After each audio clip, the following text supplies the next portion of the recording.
Regardez l'église de Saint-Leu, Notre-Dame de la Salette. C'est une église particulière. Oh, des églises en pierre, il y en a beaucoup. Mais celle-ci, elle est particulière. Il y a certaines pierres qui ne sont pas taillées, d'autres sont taillées. Elle a un clocher magnifique qui a été dessiné par Antoine Roussin au milieu du 19e siècle. C'est une église qui est remplie d'histoire. Et je pense particulièrement à une, je vais vous la raconter. Nous sommes en 1899, aux portes du XXe siècle. Pas loin d'ici vivait la famille Mondon. Ils avaient un garçon, 11 ans, qui avait été atteint de la poliomyélite. Hippolyte s'appelait-il. Un soir, il a un rêve étonnant.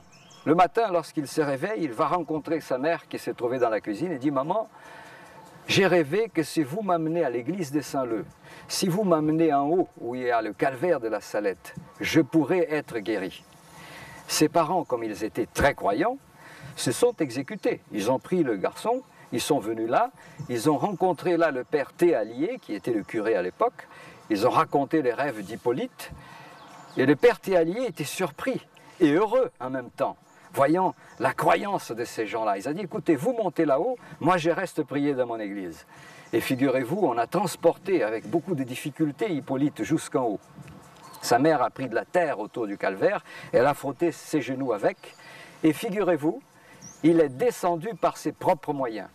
Et lorsqu'il arrive ici, dans l'église, marchant, avec difficulté, mais marchant quand même, le père Théalier est tombé à la renverse.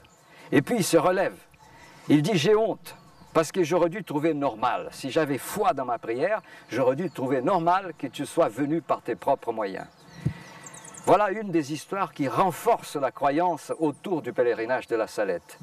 Et il est certain que beaucoup viennent ici dans l'espoir de l'accomplissement d'un miracle.